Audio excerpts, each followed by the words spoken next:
Hello viewers, welcome to Ooty cooking channel. இன்னைக்கு நாம எல்லோருக்குமே ரொம்ப பிடிச்ச குலாப் ஜாமுன் செய்ய போகிறோம்.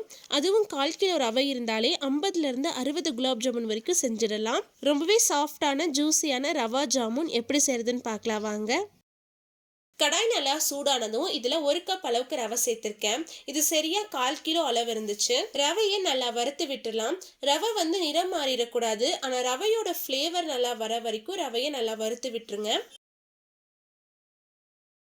ரவை நல்லா வறுபட்டு வந்துருச்சு. இதை வேற ஒரு பிளேட்ல மாத்தி எடுத்து வச்சிடலாம்.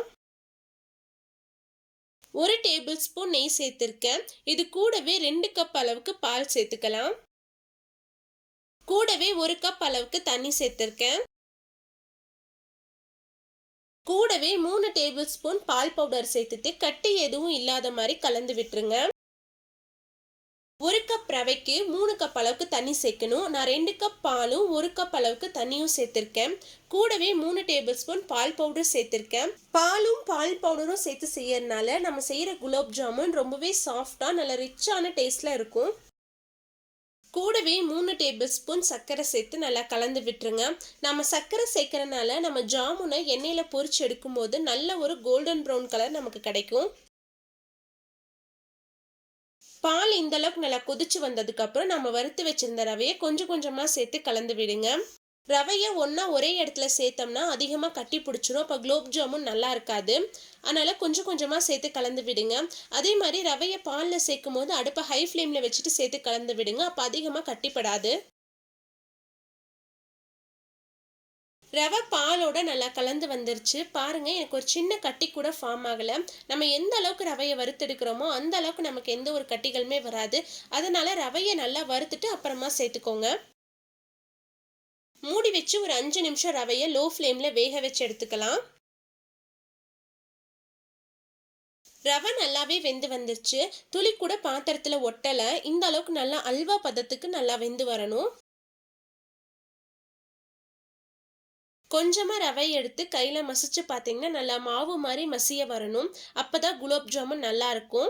ரவை வேகாம கொஞ்சம் நிறையா இருந்துச்சுன்னா கூட ஒரு 1/2 கப் அளவுக்கு தண்ணி சேர்த்து ரவையை நல்லா வேக வச்சு எடுத்துக்கோங்க. சர்க்கரை பாகு ரெடி பண்றதுக்கு 2 கப் அளவுக்கு சர்க்கரை சேர்த்திருக்கேன். கூடவே 2 கப் அளவுக்கு தண்ணி சேர்த்துக்கலாம். 1 கப் ரவைக்கு 1/2 கப்ல இருந்து 2 கப் அளவுக்கு சர்க்கரை சேர்த்துக்கலாம். நீங்க எந்த அளவுக்கு சர்க்கரை சேர்த்துறீங்களோ அதே அளவுக்கு தண்ணியும் சேர்த்துக்கோங்க. கூடவே 4 ஏலக்காவை உரல்ல ரஃபா இடிச்சு எடுத்திருக்கேன். இதையும் சேர்த்துக்கலாம்.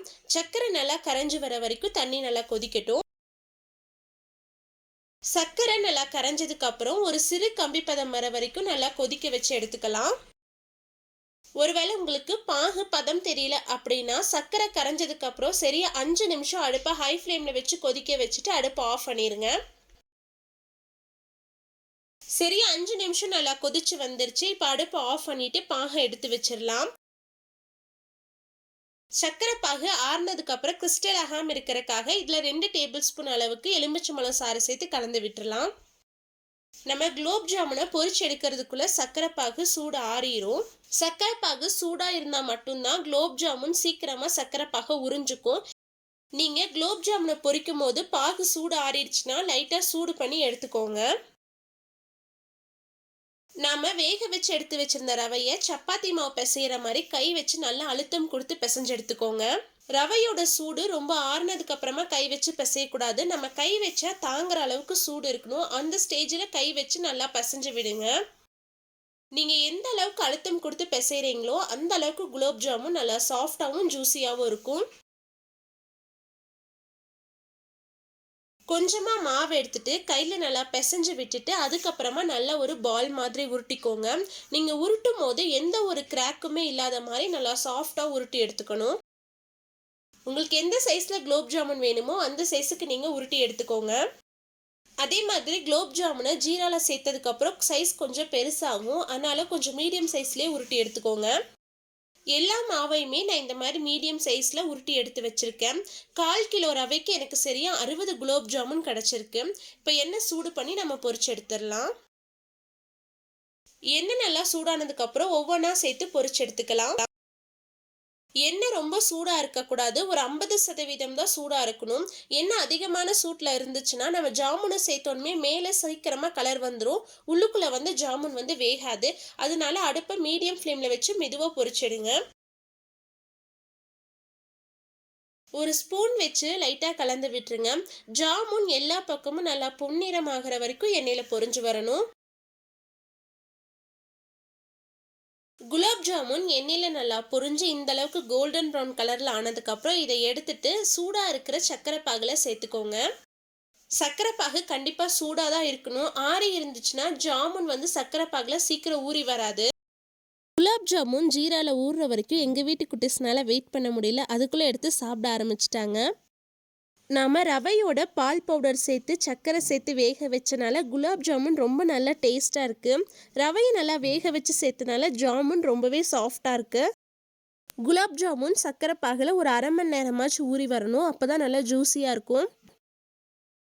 ரொம்பவே சுவையான ரவா குலாப் ஜாமுன் ரெடி ஆயிடுச்சு. 1/4 கிலோ ரவையில் சரியா எனக்கு 60 குலாப் ஜாமுன் கிடைச்சிருக்கு. கண்டிப்பாக நீங்களும் உங்கள் வீட்டில் செஞ்சு பார்த்துட்டு எப்படி இருந்துச்சுன்னு கமெண்ட்ஸில் சொல்லுங்கள். உங்களுக்கு இந்த வீடியோ பிடிச்சிருந்தா லைக் பண்ணுங்கள், ஷேர் பண்ணுங்கள். மறக்காமல் ஊட்டி குக்கிங் சேனலுக்கு சப்ஸ்கிரைப் பண்ணுங்கள். மீண்டும் அடுத்த ஒரு ரெசிபியில் சந்திப்போம். பாய், see you soon.